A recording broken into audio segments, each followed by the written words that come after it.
Hi guys, welcome to another video. I hope everybody's having a beautiful day, and thank you so much for joining me on this channel. Again, I publish 2 videos a week, and I would be so grateful if you could hit that subscribe button and give me a little subscribe or follow.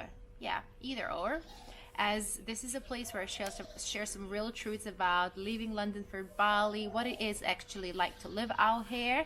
And today in this video I will be talking about being an influencer in Bali. Now, I'm pretty sure you've noticed Bali on Instagram. I mean, who hasn't? It is a legit heaven for content creation.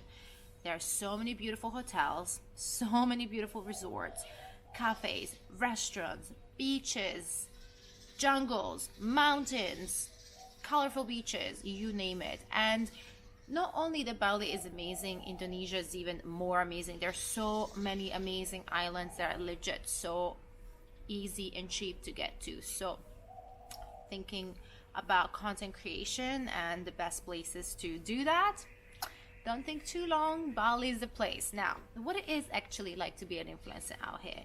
Now, I spent like the last 4 years I don't even know if I like the word influencer. I mean, I don't really think anybody does, but I'm actually a blogger. That's how I started off. I started writing a London lifestyle blog about cool things to do in London and my lifestyle in London, and then my Instagram just kind of grew along with it. So I was always a blogger, and then this term influencer came out, and then I worked in influencer marketing. Just became part of my life. So I was like, okay, I'm an influencer. So I did spend the last 4 years working full-time as a full-time influencer and traveling the world. So that was my main source of income. Actually, that was my only source of income. And then in 2020, I decided to create and launch a sustainable clothing brand that's handmade here in Bali, and then I sell this all over the world. Thankfully, I do have beautiful orders from across the globe, and I'm so grateful. But I've also sort of like learned how to create different income streams, because being an influencer in Bali won't even pay your rent.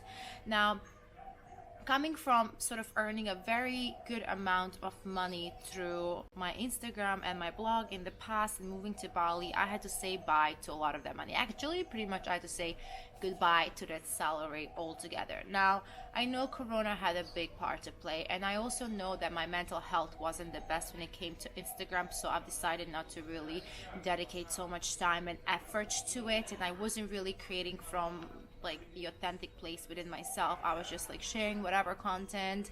Sometimes I can't even be bothered to write a caption, so my engagement dipped as well. So, and plus being so far from where my main followers are, I think with the whole algorithm changes and things, Instagram just became kind of secondary thing for me, and there was a reason for that. So when it comes to content creation, Bali is an amazing place, but when it actually comes to business of influencing, only few people, especially YouTubers, can manage to sustain their lifestyle out here with the money that comes from influencer business, right? Unless you are massive travel YouTuber that makes a really good money from YouTube ads. Even that, I guess, like there's so many big ones out here, but like YouTube ad revenue, or selling courses and selling things to your YouTube followers, it's a very difficult place to collaborate with brands. And in London, most of my income came from brand collaborations and working with different PRs across of the kind of London and Europe as well. So kind of moving out here and spending 15 months, I've lost all of that, because people that work in PR and people that are investing their advertising money, they don't really want to invest in the influencers that are not in their target markets, which is absolutely understandable. So if you do want to promote your products to the UK market, you would be talking to influencers that are based in the UK. If you look at the UK influencer that's not based in the UK, automatically the brands don't want to work with you. So me choosing to live out in Bali for as long as I have lost a big chunk of money that was giving me a very good lifestyle. And not only that, I've also lost all the gifting that I was receiving. Now, I don't really miss gifts, I'm not going to lie. That was like a lot of pressure on myself to even take so many gifts, so I will definitely not be doing that again, especially as when I had to leave my apartment that sold.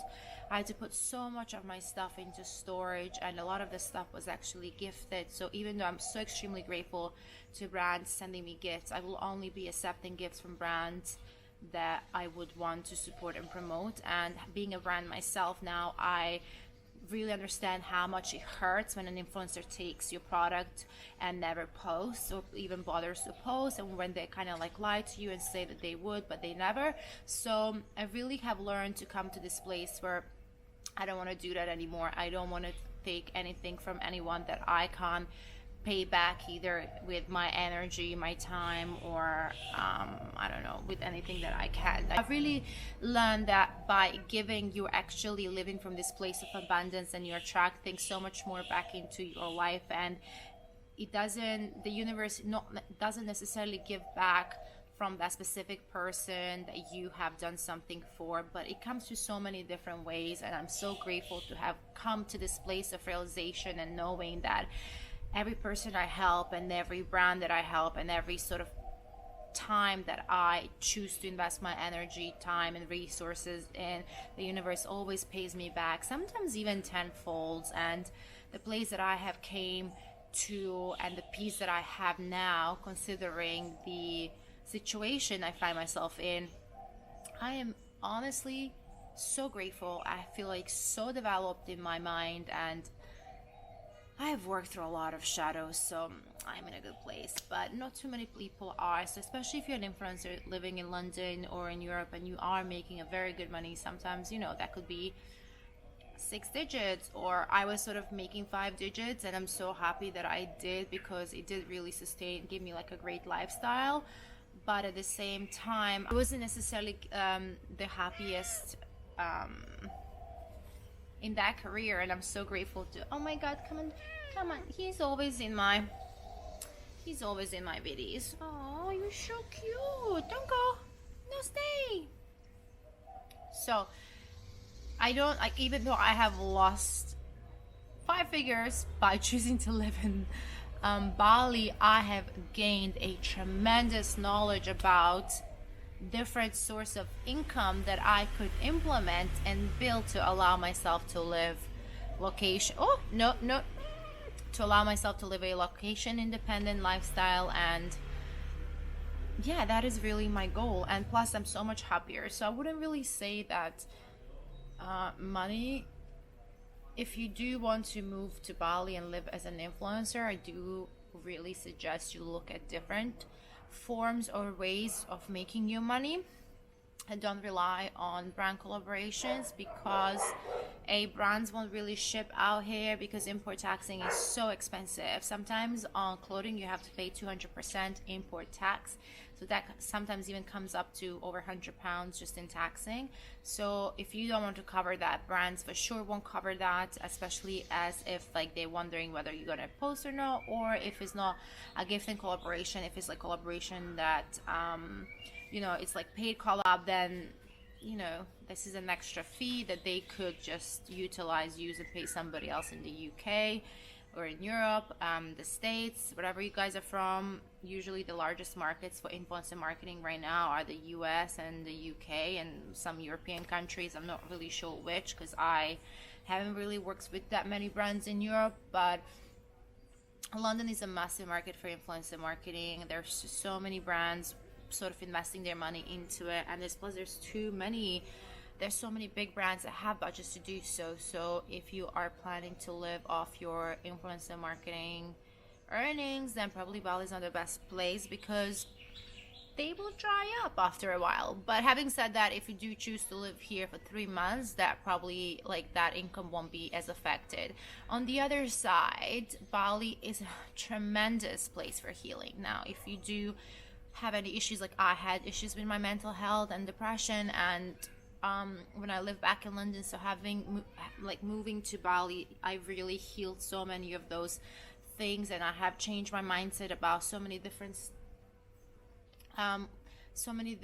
things in my life, including my businesses, including work, including my creativity. I have cured imposter syndrome. I have come to a new place of confidence and knowing I'm just like a more peaceful person all around. So I am preparing myself to head back to London in the next couple of months. So let's see if I get tested or if that mindsets or like the work that I've done so far will be challenged. I hope not, because I do have tools in place to help me protect my energy and come out of negativity, or like if I'm like misaligned, I have the tools in place that I can utilize to help me get back into my aligned self, where it's so much easier for me to manifest. So yes, if you do want to work as an influencer in Bali, you may have to get a freelance gigs that or remote jobs from the companies that don't mind you being or living out here. You're not really allowed to work in Bali because you will need to get KITAs, and KITAs is a work permit basically, and it costs about $2,000 to $3,000. I'm not entirely sure, and because it really depends on the amount of time that you're looking to stay out here working. And even if you do, the salaries are not so great, to be honest, especially in social media space, because there's so many people doing this. So especially like there's so many Indonesian people that can also do this job themselves, as they're extremely creative.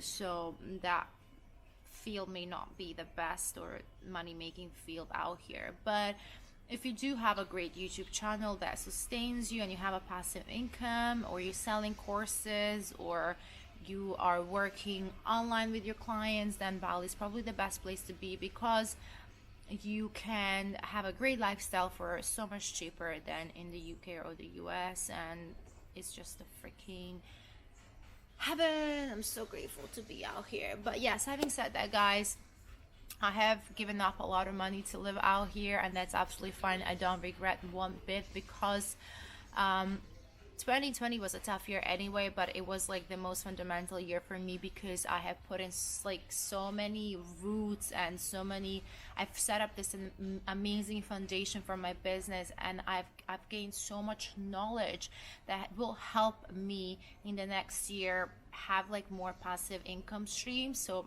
I'm looking at maybe like sort of building 4 to 5 different passive income streams, so that I don't actually depend only on one job or on one source of money. And you know, I have never planned to stay in Bali for this long. My initial plan was like 3 months, and then I was going to head back because I was booking jobs back in London.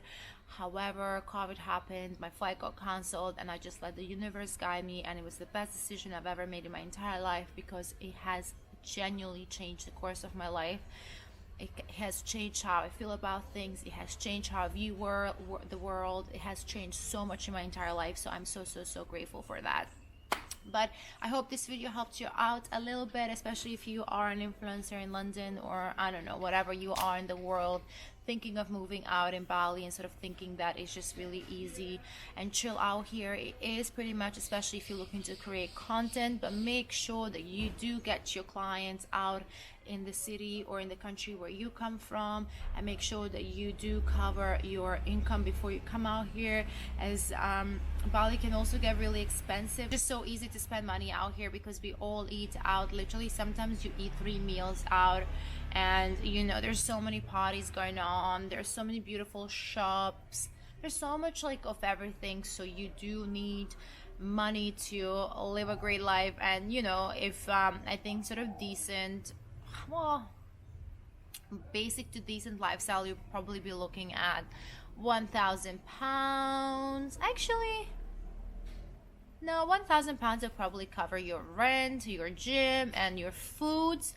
But if you do want to go out and drink alcohol, you'll probably be looking to add another, I don't know, depends on how much you drink, but you can add another 200-300 easy, because alcohol is expensive, especially if you like wine. I had to give up wine. But yeah, I hope this video helped. If you do have any questions, guys, always feel free to reach out to me. I am more than happy to answer any of your comments or your messages or emails or whatever you send to me. I'm always here for the community, and I will see you next time.